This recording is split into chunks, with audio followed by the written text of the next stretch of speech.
Not being able to fall pregnant is actually our bodies warning us that something is wrong that needs to be corrected first. And to give us more insight into this is Justice holistic reproductive health practitioner Claudia Slattery. Claudia, it's such a topical issue because there are IVF clinics springing up everywhere. Women and couples are spending a fortune on trying to fall pregnant. What are our bodies actually saying to us if we're struggling to fall pregnant? Because aren't we by our very nature designed to be pregnant? You're quite right. A woman is here on this planet to fall pregnant. So if you, as a woman and as a couple, are struggling, there has to be a reason why. Now that reason might not just be physiologically cool. It might be an emotional, or it might even be something in the relationship that's wrong. So often, I can't fall pregnant, I've been trying for 3 months. We live in a convenient society. I want now, I must get now. But this is one thing a woman has no power over, if I can say that. It's one of those frustrating, annoying, upsetting things that a woman would, she can't fall pregnant. Why? And that's what a woman really wants to find out. It often leads to feelings of inadequacy, as these women feel as if, well, then what is my purpose in life? It's very different to a woman that chooses not to have children. And that type of feeling can then put her into that vicious cycle where her thought life exacerbates what her body is already currently feeling. Exactly. How do you interrupt that cycle? When I work with couples, I work from the physiological side. I teach them how to chart because I want to know, is there something physiologically wrong with your body? Okay. If there's a physiological problem, we need time to sort it out. It's not going to just be fixed in a month. It needs time to actually get sorted out. You didn't get to the situation because of 1 month of bad habits. It's taken years of bad habits. So we always start with that. But then we also look at the emotional side. Is there something that's preventing you from falling pregnant? When what I'm talking about in that, are you a career-driven woman? What are you going to do when you have a baby? Are you going to go back to work? Are you not? How do you feel about that? How do you feel about not being at work? Or if you're very sporty, do you see that your sporting life will have to stop? Anything like that. But then there's a relationship problem as well. And today, life is busy. Some of us barely even see our partners. It's kind of you fly by each other. But how many couples get into bed together at night and actually just talk and spend time together, cuddling each other and telling each other what they really feel? And those are really things I'm picking up. So many women, couples get into bed and one's on their iPad, one's on their cell phone. I'm going, are you going to make a baby via email? But that's when people are sitting with me, they look at me and they go, oh. Never thought of that. Yes. The effects of radiation, the effects of Wi-Fi. Has anybody ever talked to you about that kind of stuff? So this whole thing about not falling pregnant, there's so many reasons why not just one. When a woman comes into your practice or does a Skype consultation with you and says, why is it so easy for other women to fall pregnant and not me? It's because that person has got something right.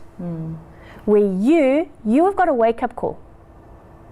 Not falling pregnant is your warning sign before the cancer, before the obesity, before that chronic disease. It's saying, please fix me now. I'm telling you now.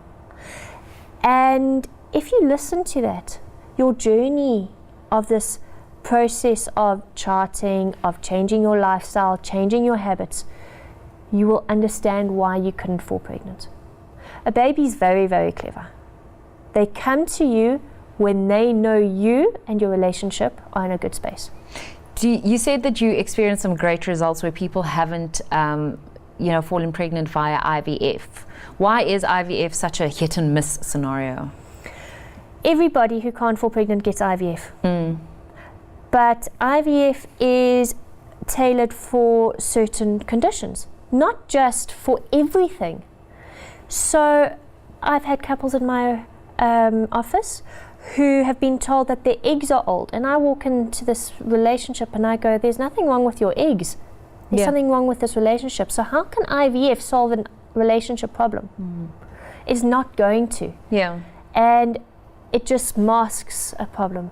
So pretty much you need to find out what's the problem.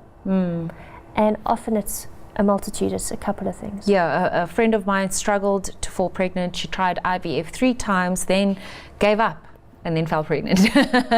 She did a little bit of acupuncture, but I think it was the stress. But when she had decided, well, okay, there's nothing else I can do, a few months later she fell pregnant. You often see that just when couples say, okay, you know, we've tried everything out there, just that state of giving up, of letting go of their concept of what should happen, then they end up falling pregnant. And stress comes in different ways. Yeah. We don't understand what stress is. Stress comes in financial stress, living in Johannesburg, just the crime, the traffic stress, and work stress. Yeah. So they just think, I'm stressed. Well, what kind of stress are you putting on your body by eating convenience foods all the time? Yep. By just rushing without eating breakfast. I had a client this week. She's been living on smoking and coffee for the last 5 years, and wondered why she wasn't falling pregnant. Yeah. I've worked with her for 2 months, and she's going, just in this 2 months of working with you, Claudia, I can understand why I haven't fallen pregnant. So would you help them via charting the woman's menstrual cycle and then lead them into a process of becoming more fertile? How does it actually work? A chart never lies. There is no hiding. So it's so funny. I've had clients in my office, I look at their charts, I go, you like to drink on a Saturday night, don't you? No, really? And the client will shyly look back and go, how did you know that? I go, well, look at your temperature. Every single Sunday morning, look what happens to your temperature. Wow. But with that, the beauty of that, a chart never lies. So I can see what's going on in a woman. So often in this culture, it's the woman's problem. It's not the man. So I've had couples in my room where I go, nothing's wrong with your wife. Yeah. It's time for you to look at you. Really? And so that's when a guy will go, okay, well, let me go and get the sperm analysis. Let me go and start looking at myself. What other contributing factors could lead to the infertility from the male partner's side? A lack of sperm. Today I heard a lovely research study just a month ago. Men have half the amount of sperm than they had 10 years ago. And why is that? For me, the biggest contributor is, where do men keep their cell phones? Wow. And that's in their pocket. Yeah. What are men doing to their sperm every single day? They're frying their sperm. Wow. Okay, guys. Okay, women watching, don't put your cell phone, in your pocket. That is a piece of information that our young teenage boys should know about. So it's so important that men can make so many changes, but such small changes with such big effects. Does smoking, drinking affect the woman and fertility as much as it's affecting the man's fertility? Smoking has a direct consequence on cervix health.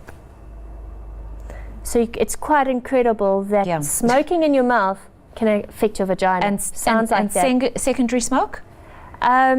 Secondary smoke has been shown to be as bad as smoking. Primary, Smoking has a direct consequence to your fertility. What type of preconception tips would you recommend? I mean, one you just mentioned off air now was when women are menstruating, you recommend that they don't take any ibuprofen painkillers. Why is that? Ibuprofen increases your chances of miscarriage. Okay, so if a woman has pain in her menstruation, it's her warning sign that something's not right. A woman should not have pain in menstruation. Really? She'll have uncomfortableness because, come on, you're bleeding. Yeah. Your whole lining of your uterus is coming out of you. But not excruciating. That's it. So you should not take a painkiller to mask that. A woman should be able to go through a period, oh yeah, I'm bleeding, it's okay, carry on with life. So what do you recommend those women do? Correct their cycle? What type of... So there's no natural painkiller that you would recommend, or is it a mineral deficiency? Every woman needs to go and look at what's happening in her cycle, but a lot of diet changes. Yeah. Magnesium, fantastic works for cramps. So instead of using your ibuprofen, you can use magnesium. But it's really, change your diet, you have no cramps. Very simple.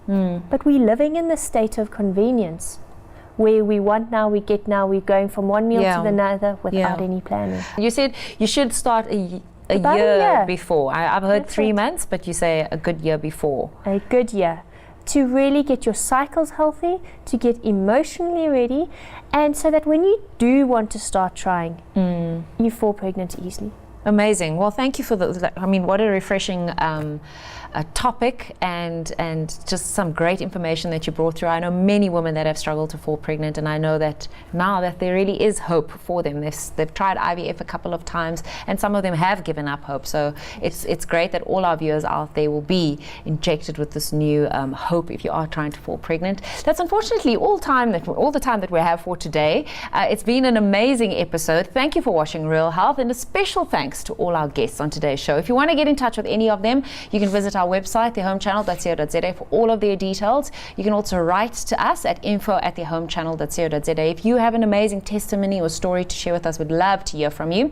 And get your daily health tips on the Home Channel Facebook and Instagram pages as well. You can also follow me on social media. And that's it from me, Stacey Holland, and the Real Health team. Remember our mantra: you are healthy, vibrant, and lean. Love and take care of your being. Cheers.